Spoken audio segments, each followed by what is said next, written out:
Ok, nós vamos agora então para a aula número 6, primeira parte.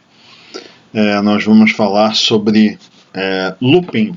Loop em inglês, em português é laço. Então, o looping é uma estrutura de controle em que existe repetição de comando, e então como é fechada, né, é por isso que é chamado de laço. Tem também é chamado de do loop, né? Fala de loop ou do loop, tá? Nós vamos acompanhar aqui pela nota, tá? Então é o capítulo 9. Então ele começa falando aqui, quando série de declarações precisa ser repetido, então repetida, a gente utiliza essa estrutura de controle, que é chamada loop ou do loop, né? Então ela permite essa estrutura, né, que uma declaração, um conjunto de declarações seja executada diversas vezes, né? Então nós vamos ver que há duas formas da gente definir um número de repetições. Ou ela é um número pré-determinado de vezes, e a gente chama isso de controlado pelo contador, ou ela pode ser controlada por uma condição lógica, né? E a gente chama isso de loop controlado condicionalmente. Então a gente vai ver primeiro loop controlado pelo computador, tá? Então ele diz aqui, repete uma série de uma ou mais declarações Fortran um número de vezes. A forma geral. Então aqui é do, tá? A variável que vai ser utilizada para contagem, igual, isso aqui é a forma simbólica, né? Então aqui é o valor inicial, start, o valor final, stop, e aqui é o step, tá? Que é o valor que vai ser somado sequencialmente a variável para à medida que vai avançando a contagem, tá?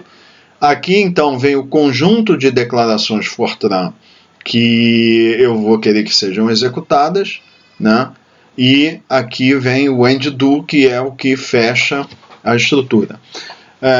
Então, da mesma forma que a gente viu na estrutura do controle if, tem um end if.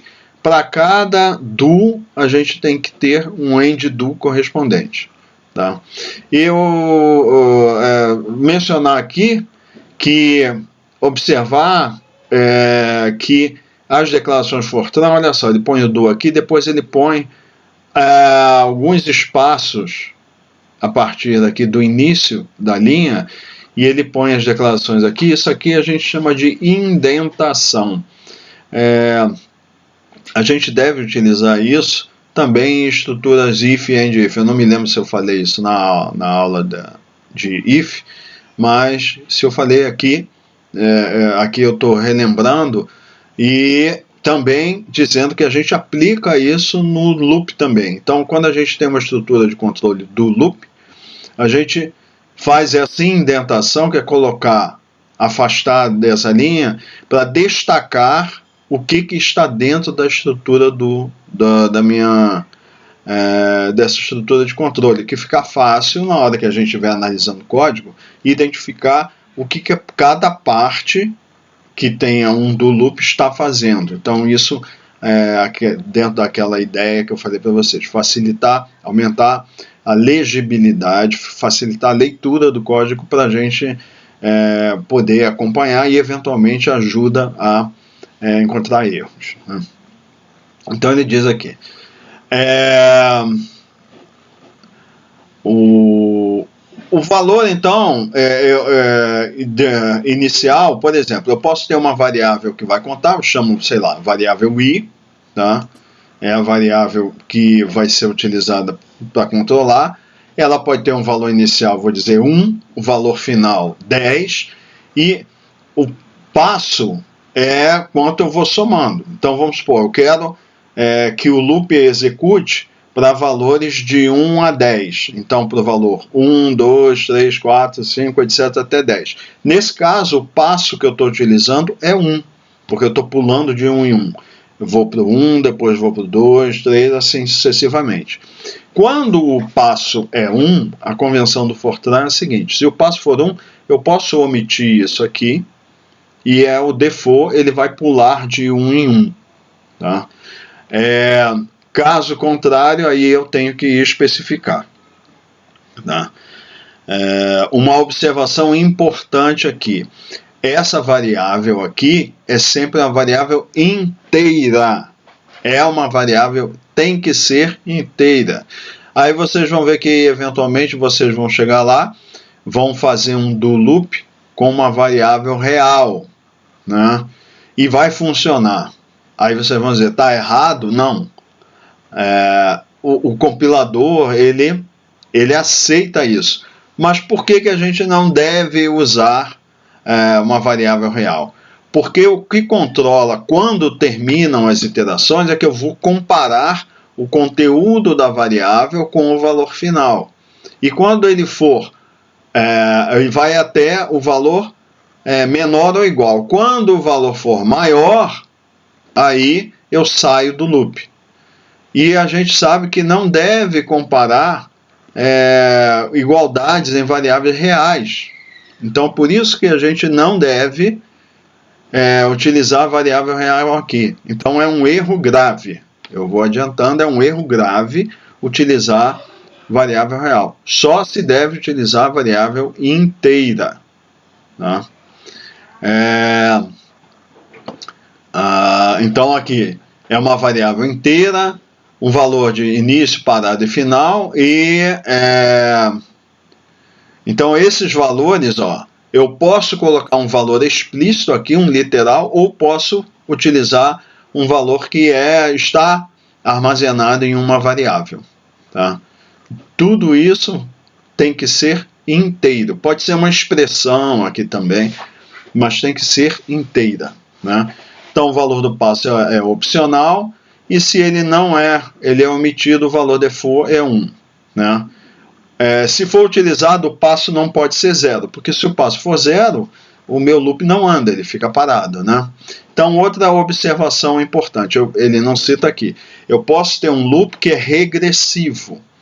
Então, eu posso ter, por exemplo, o valor inicial, ele tem que ser, em geral, quando é progressivo, o inicial é menor do que o final. Eu posso ter, por exemplo, o loop começando em 10 e terminando em 1. Nesse caso, o passo é negativo. Então, eu posso utilizar nessa circunstância. Tá? Então, se o loop é progressivo, o valor inicial é menor que o final e o passo é positivo. Se ele for regressivo, o valor inicial é maior que o final e o passo é negativo. Tá? Aí ele cita aqui, as declarações Fortran são uma sequência de declarações e a gente chama isso de corpo do loop. Tá? Você pode colocar qualquer tipo de declaração do loop, inclusive eu posso ter estruturas if, then, else and if, e também outro loop. Eu posso ter, então, um loop dentro de outro loop. Então, eu tenho um índice contador fora, por exemplo, faça i igual a 1 até 10, em um end do, e aqui dentro eu faça j igual a 1 até 20, e end do. Então, um end do externo fecha esse do de fora, e dentro dele eu tenho um outro do que começa aqui e fecha aqui, do e end do. Tá? Isso daqui, quando eu tenho um do dentro do outro, a gente chama de aninhamento. É do aninhado. Da mesma forma que a gente tem estruturas end e if, uma dentro da outra, pode ter, como a gente viu os exemplos, isso chama aninhar. Tá? E o loop também é assim. Eu posso aninhar, botar um loop dentro do outro. Aqui ele faz uma observação importante. Antes que a gente inicie o do loop, quando entra no loop, né, os valores de início, final e passo, eles são calculados e armazenados na memória. O que isso quer dizer? Eu não posso modificar o valor da variável de contagem dentro do loop. Então vamos supor que eu estou usando a variável de contagem i aqui. Faça, então, do i igual a 1 até 10, por exemplo. Aí eu não posso ter uma declaração aqui dentro com atribuição de valor a i. O i é controlado só aqui. Se eu tentar fazer isso, o compilador não deixa, ele vai dar um erro. Porque você está tentando modificar o valor do contador aqui. O contador é controlado totalmente por essa linha aqui. Tá? Então, como é que funciona? A variável de contagem recebe o valor de início, tá? Ou a expressão que define o valor de início. Tá? Se o valor da variável de controle for menor ou igual ao valor de final, o stop, né? As declarações aqui dentro elas vão ser executadas. Então, quando chega aqui ao final, então, faz do i igual a 1 até 10. E aí vamos supor que eu omiti o espaço é 1. Então, começou, i igual a 1, ele vai fazer o que está aqui, aí ele vai, quando ele chega aqui, end do, ele compara com o valor final.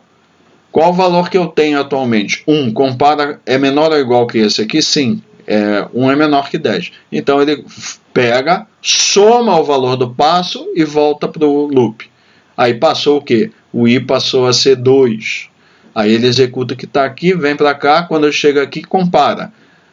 Qual o valor que está hoje? Agora, 2, compara com o final que é 10, então é menor, eu continuo, e vai assim. Quando ele chega ao valor igual a 10, então ele é igual ao final, ele executa. Chegou aqui no final do loop, aí ele vai somar 1, é 11. Aí ele vai comparar com o valor final, que é 10, então ficou maior, aí ele continua a partir do end do. Então ele saiu do loop. Tá? Então ele diz... o valor do passo, que será omitido se for igual a 1, é somado ao valor da variável de controle. No final do loop, ele retorna ao topo e compara com o valor do valor final. E é assim, enquanto for menor ou igual ao valor final, ele vai continuar executando o que está ali. Se o valor da variável de controle for maior que o valor final, então se completa o do loop e a declaração após end do será executada, ou seja, ele sai do loop e continua daqui. Tá? Então é importante também lembrar que eu pego a variável, por exemplo, i, e faço o loop contando de 1 até 10. Quando eu saio daqui, o valor que é mantido na memória para a variável de contagem, que é o i, é 11. Se eu precisar desse valor para alguma coisa, eu tenho que saber que vai ser o último valor daqui somado de 1. Tá?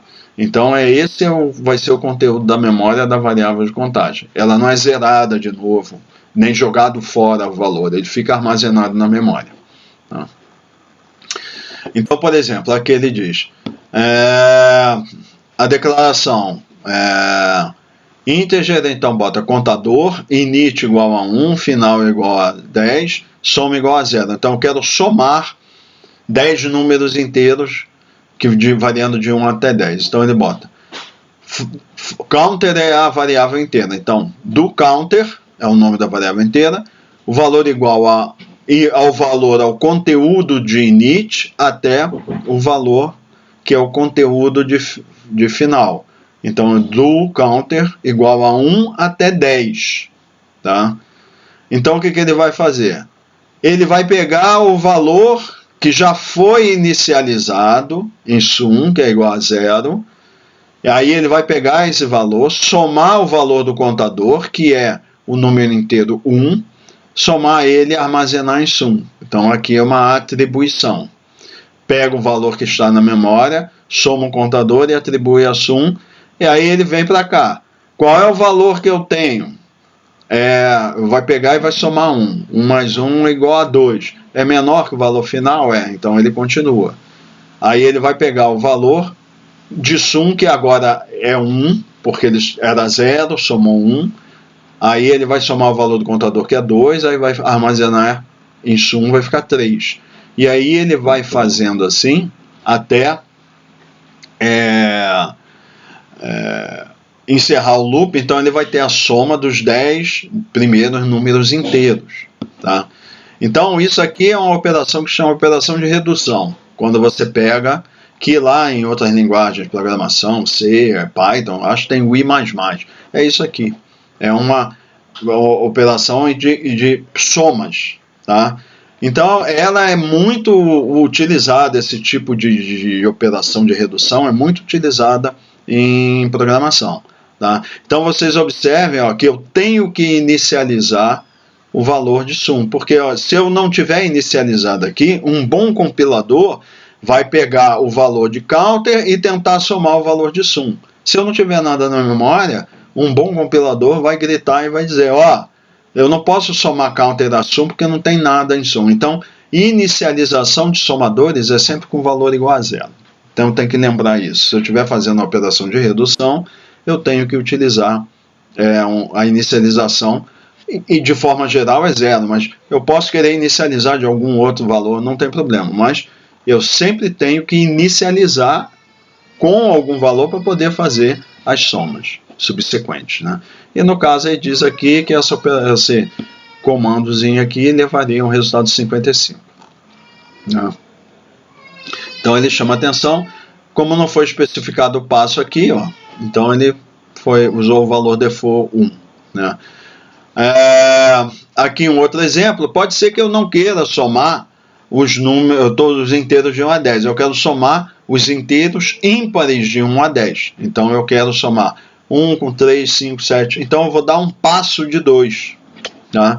Então eu vou pular de 2 em 2, então eu vou começar com 1, aí ele vai fazer o que? Faz o contador, pega o valor init igual a 1, o final vai ser 10, e ele vai dar um passo 2 aqui. Então agora eu tenho que definir o valor do passo explicitamente. Aí o que ele vai fazer? Bom, no caso aqui ele não está somando, ele só quer mostrar os valores ímpares. Aí ele diz write e counter. Aí ele vai pegar o valor inicial, que é 1, apresentar, soma o passo, que é 3, vai lá, compara com 10, é menor do que o final, então ele vai apresentar o valor 3 e vai assim, somando 5, 7, 9. Quando ele fizer a próxima soma, vai ser 11. Como 11 é maior que 10, então ele vai sair do loop, tá? Esse exemplo aqui, vamos ignorar, eu vou mostrar um exemplo mais fácil disso aqui, é como calcular a soma de valores e a gente fazer uma média. É que aqui, do jeito que ele faz, tem que ficar entrando os valores pelo teclado, aí não é um bom exemplo. Eu vou mostrar para o valor, a forma de fazer esse programa, é bem simples, mas uma forma menor que você não tem que ficar entrando números o tempo todo, tá? Então, ignorar esse exemplo aqui e vamos prosseguir aqui. Aqui é um outro tipo de operação que em geral a gente usa o termo operação de redução só para somas, mas a gente pode fazer produtos acumulativos, e o exemplo melhor disso é o cálculo do fatorial, né? Então ele diz aqui o exemplo do cálculo do fatorial de um número positivo, né? O fatorial de um inteiro n, que a gente escreve o n com o ponto de exclamação, né, é definido como um produto de 1, 2, 3, n menos 1 e n, né? Então esse é o fatorial. Então, vamos lá, vamos definir uma variável inteira fatorial, né? N e i são variáveis. Aí eu boto fatorial, eu vou carregar o valor 1 nela inicialmente, eu tenho que inicializar, tá? Eu poderia ter inicializado aqui, ele faz aqui. Aí ele faz do i igual a 1 até n, fatorial é fatorial vezes i. Então, por exemplo, ele vai definir um valor lá, eu quero calcular o fatorial de 10. Então, o que ele vai fazer? Vai começar com o valor 1, aí ele vai variar de 1 até 10. Aí ele pega o valor inicial, que é 1, aí ele vai multiplicar pelo próprio 1 e vai armazenar em fatorial.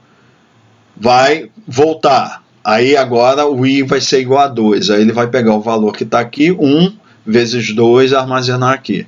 continua. Aí o próximo número é 3. Aí ele vai pegar o que está aqui, 2, multiplicar por 3 e armazenar aqui.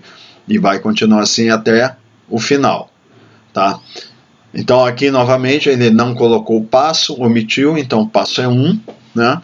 E observem aqui, toda vez que eu quiser inicializar um produtório, que é isso que está fazendo aqui, eu tenho que dar um valor e em geral é 1.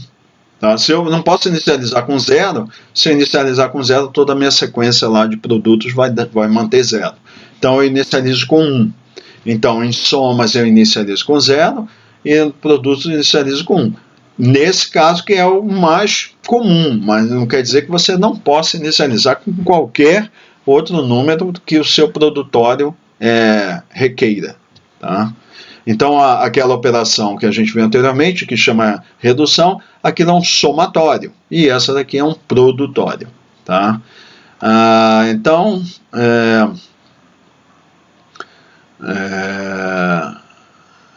ele descreve isso que acabamos de ver. Tá? Bom,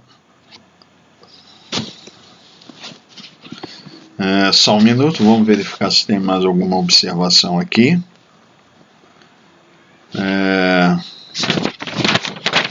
Bom, prosseguindo então, agora nós vamos ver aqui as declarações exit e cycle. Tá? Então, as declarações exit e cycle são utilizadas para modificar a execução de um do loop.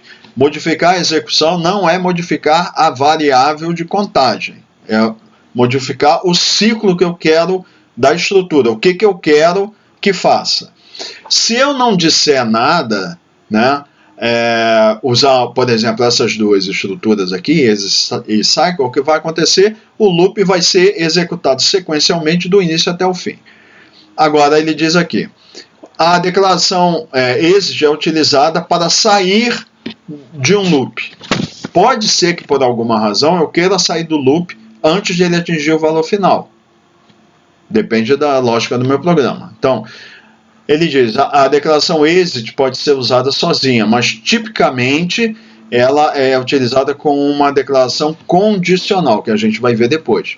E aí, quando a gente está fazendo dessa forma, a gente vai ver que permite que a gente saia do loop quando é satisfeita uma certa condição específica. Tá? Então, a declaração exit ela pode ser utilizada em um loop controlado por computador controlado por contador ou controlado condicionalmente. A gente vai ver dois exemplos aqui.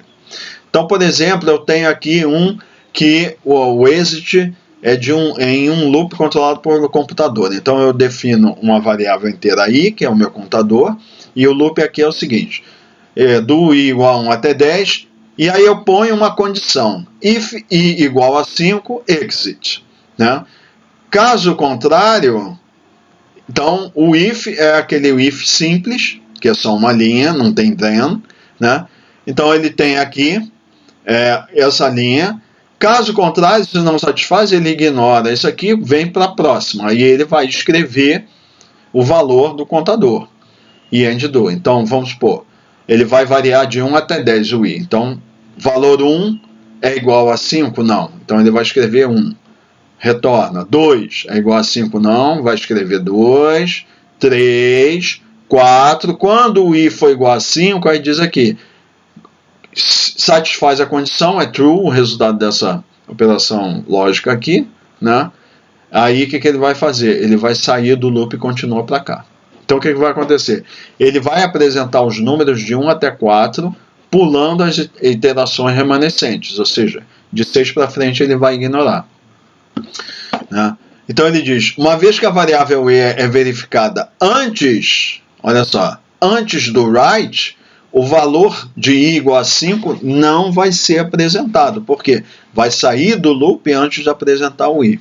Tá? Então ele cita, eu posso ter várias declarações exit, mas tipicamente só utiliza uma. Porém, em programas mais complexos, estruturas mais complexas, a gente pode ter mais de uma condição de exit. Né? Então essa é a declaração exit. Agora a declaração cycle, o que acontece? Ao invés de ela sair do loop como exit, o que faz é ignorar todos os comandos que estão depois do cycle, caso seja satisfeito. Ou melhor dizendo, tudo que está... porque, em geral, essas declarações são usadas nesse tipo de declarações condicionais. Então, se eu tivesse um cycle aqui, ao invés dele sair do loop, o que ele faz? Ele ignora tudo que está depois do cycle e vai para a próxima iteração. Então, cada vez que eu retorno ao loop para iniciar novamente o meu conjunto de declarações, eu chamo isso uma iteração. Então, no exit, está satisfeita a condição, ele sai. No cycle, não. Ele ignora tudo que está aqui e retorna para o topo do loop. Tá? Então, o que ele diz? Ele vai pular a parte remanescente da estrutura do loop e retornar ao topo do loop ao início novamente. Ele pode ser utilizado também num loop controlado por computador ou por contador, desculpe novamente, controlado por contador ou condicionalmente. Né? E se o cycle for utilizado em um loop controlado por contador, o próximo índice contador é atualizado para a próxima iteração. Né? Então diz assim, então vamos supor que eu colocar if igual a 5, cycle. O que ia acontecer? Quando i fosse igual a 5, ele ia sair daqui, soma mais 1 e volta. Então, quando ele retorna, ele atualiza para o próximo valor, que é 6, 7, 8, 9, vai até o final do loop. Então, o que ele diz aqui? Então, ele trocou, nesse exemplo, trocou o exit por cycle. Então, do i igual a 1 até 10, if i igual a 5, cycle. Então, ele vai apresentar o 1, 2, 3 e 4. Quando chegou no 5, o que ele vai fazer? Ignora isso aqui. O right pula, soma mais 1 e avança. Aí, o i igual a 6, e não vai atender essa condição, vai dar falso e ele vai apresentar. Então, ele diz, vai apresentar os números de 1 a 4, 6 a 10. Ok? Aí, a seguir, vem um exemplo de loop controlado por contador, que é o que eu vou mostrar na parte 2 dessa aula. Vamos ver 2 exemplos de programa e é esse exemplo aqui. Tá? Mas vocês deem uma olhada aqui no exemplo da apostila e nós vamos ver o programa na parte 2 da aula. Tá? Bom, agora nós vamos então para... Então, isso que nós vimos são loops controlados por contador. Agora nós vamos ver loop controlado condicionalmente. Né? Então, ele diz, nesse tipo de loop, nós repetimos a série de 1 ou mais declarações Fortran baseadas em uma condição. Né? Então, dessa forma, o loop pode executar um número indeterminado de vezes. Então, quando eu tenho um loop controlado por contador, eu sei o valor inicial, sei o valor final e sei o passo, eu sei quantas vezes será executado aquele conjunto de declarações que está no corpo do loop.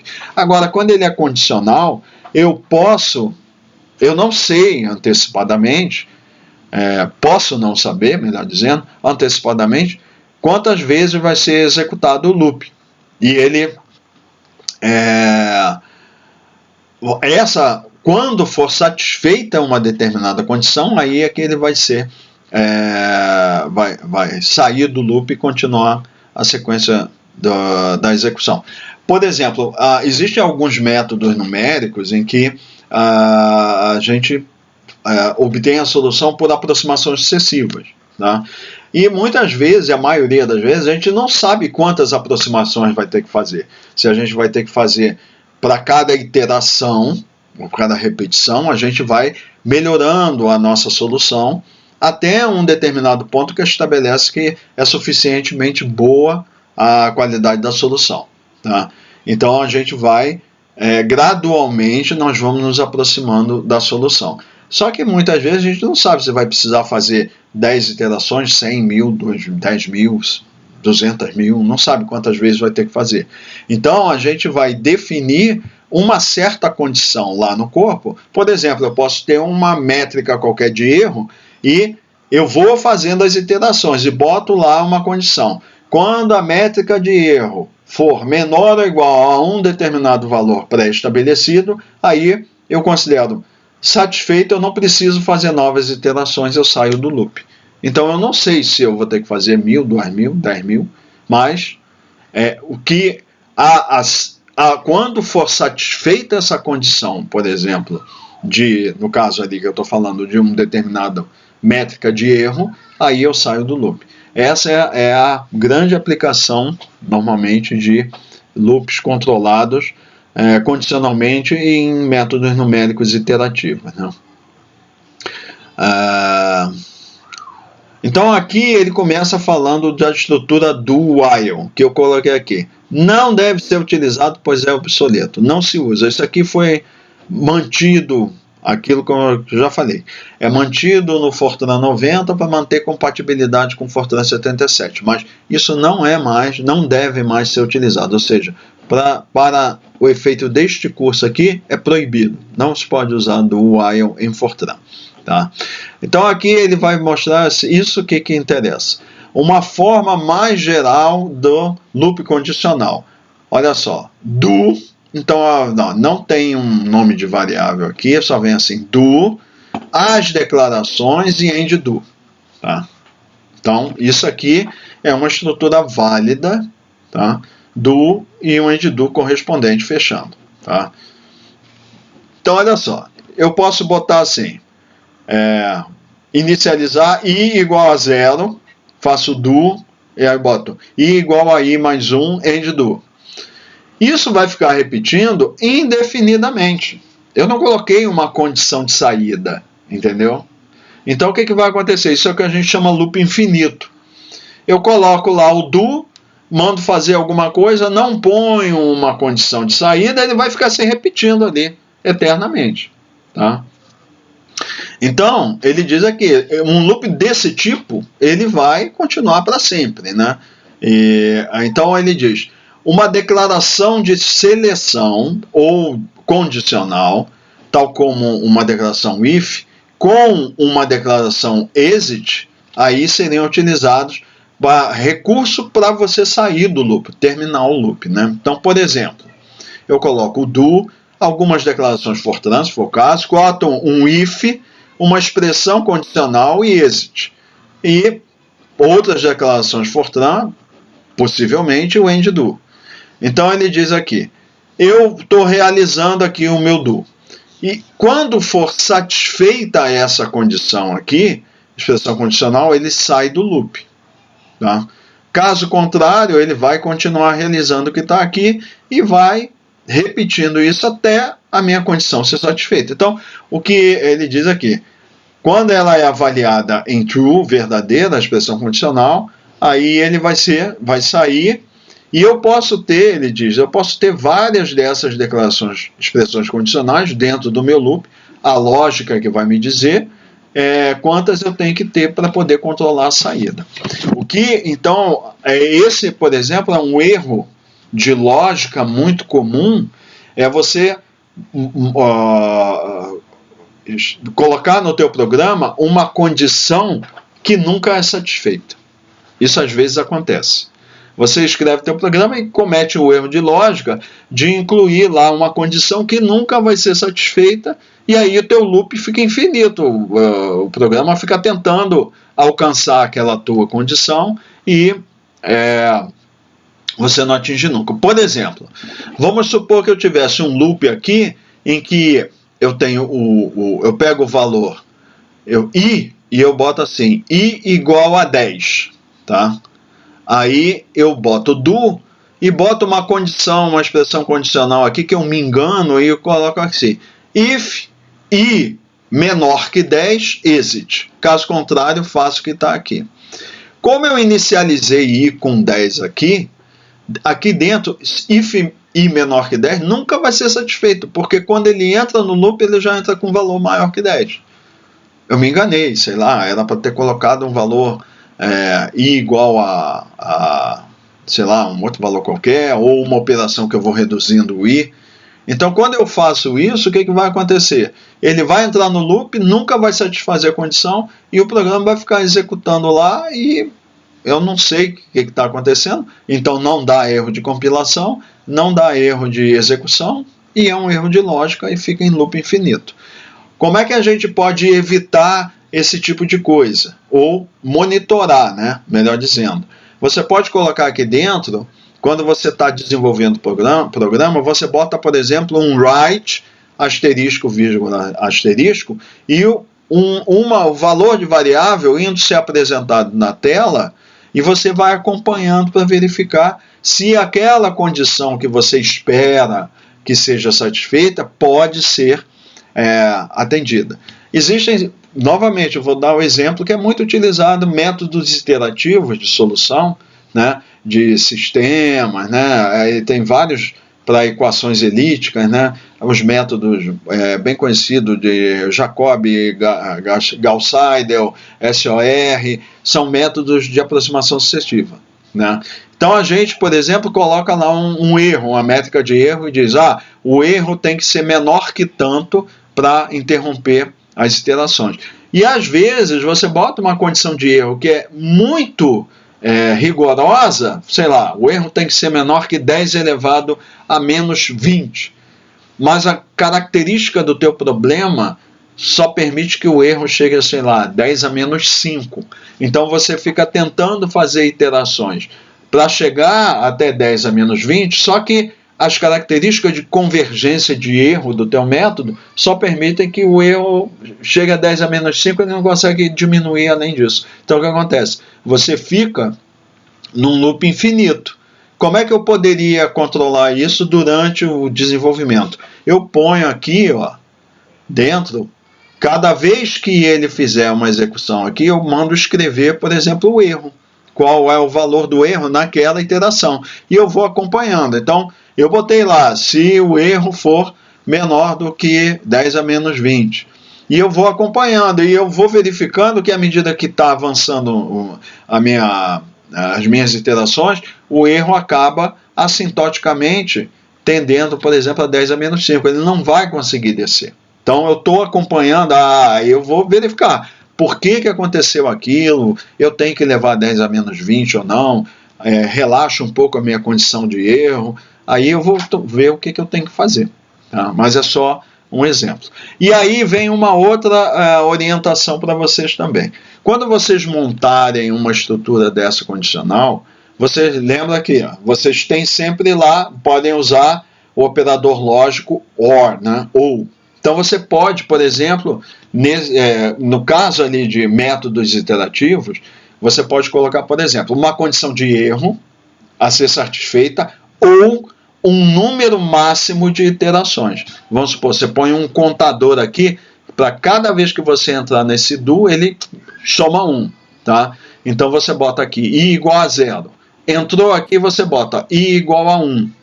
E aí você, i igual a i mais 1, você soma. Tá? E aí você bota a expressão condicional. O erro tem que ser menor que um determinado valor, ou i menor ou igual, sei lá, 10.000.